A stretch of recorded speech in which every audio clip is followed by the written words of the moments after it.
మా మతాన్ని మార్చేస్తారు, లేకపోతే మా కులాన్ని మార్చేస్తారు, మా ఆచార సాంప్రదాయాలు మార్చేస్తారు అని మీరు మా గురించి చెడుగా అనుకోవచ్చు. అది కేవలం ఒక అపోహ అని నేను చెప్తాను. ఎందుకనంటే యేసు ప్రభు వారిని నమ్ముకుంటే మారేది ఏంటి అని అంటే నీ బ్రతుకు, నీ జీవిత విధానం.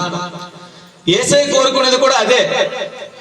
నీవు ప్రేమ లేని వ్యక్తివైతే ప్రేమ కలిగిన వ్యక్తిగా నువ్వు మారాలి. నీవు దయ లేని వ్యక్తివైతే దయ కలిగిన వ్యక్తిగా నీవు మారాలి.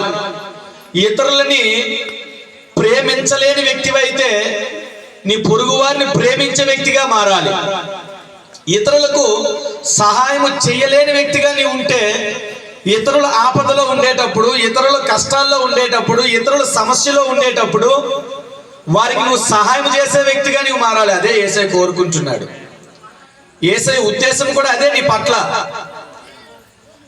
నీ మతాన్ని, నీ కులాన్ని, నీ సాంప్రదాయాల్ని, లేకపోతే నిన్ను ఒక తక్కువ కులస్తుడుగానో లేకపోతే నిన్నేదో ఒక అమెరికా దొరలాగా మార్చేద్దామని యేసయ్య ఉద్దేశం కాదు.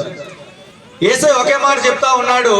ఏంటి అని అంటే నిన్ను వలే నీ పొరుగు వారిని ప్రేమించు. ఏమండి, నీ శరీరానికి ఒక దెబ్బ తగిలింది అనుకోండి, నీ శరీరాన్ని నువ్వు ఎంతగా ఇష్టపడతావు? ఒకవేళ నీ చేతికి దెబ్బ తగిలింది, అది సెప్టిక్ అయిపోయి కుళ్ళిపోయింది. నీ చెయ్యి ఏమైంది? సెప్టిక్ అయిపోయి అది కుళ్ళిపోయింది. అప్పుడు నీ చెయ్యిని నువ్వు అసహించుకుంటావా, లేకపోతే దాన్ని బాగు చేసుకోవడానికి ప్రయత్నం చేస్తావా? ఒక డాక్టర్ దగ్గరికి వెళ్ళావు, కానీ ఆ డాక్టరు ఇది బాగవదయ్యా, లోపలంతా కుళ్ళిపోయింది, ఇది మరి బాగవ్వదు అని చెబితే నువ్వు ఆగిపోతావా, లేకపోతే మరొక డాక్టర్ దగ్గరికి వెళ్తావా? ఒక డాక్టర్ కాదంటే మరొక డాక్టర్ దగ్గరికి వెళ్తాం. ఈ డాక్టర్కి ఏంటి తెలిసినట్టు ఏం లేదు అనుకుని మరొక డాక్టర్ దగ్గరికి వెళ్తాం. ఆ డాక్టర్ కూడా అలాగే చెప్పాడు అనుకో, ఇది మరి బాగవ్వదు, చెయ్యి కుళ్ళిపోయింది అని అంటే మళ్ళీ ఇంకో డాక్టర్ దగ్గరికి వెళ్తావు. ఎందుకు అలాగా? ఒక డాక్టర్ చెప్తే నీకు అర్థం కాదా? రెండో డాక్టర్ దగ్గరికి, మళ్ళీ మూడో డాక్టర్ దగ్గరికి.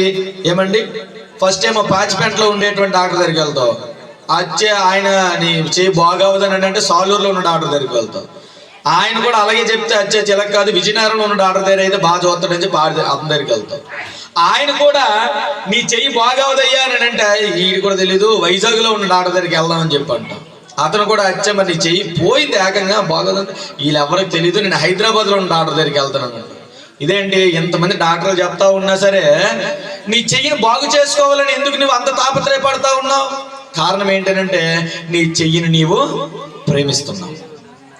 నీ చెయ్యి అంటే నీకు ఇష్టం, నీ శరీరం అంటే నీకు ఇష్టం.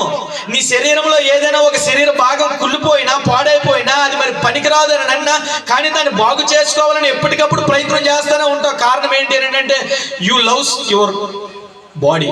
నీ శరీరాన్ని నువ్వు ప్రేమిస్తూనే ఉన్నావు. యేసయ్య కూడా ఏం చెప్తున్నాడో తెలుసా? నీ శరీరాన్ని నువ్వు ఎంతగా అయితే ప్రేమిస్తున్నావో నీ పొరుగువాడిని కూడా, నీ తోటి మనిషిని కూడా అలాగే ప్రేమించయ్యా అని చెప్పి అంటా ఉన్నాడు. దేవునికి స్తోత్రం, హల్లెలూయా.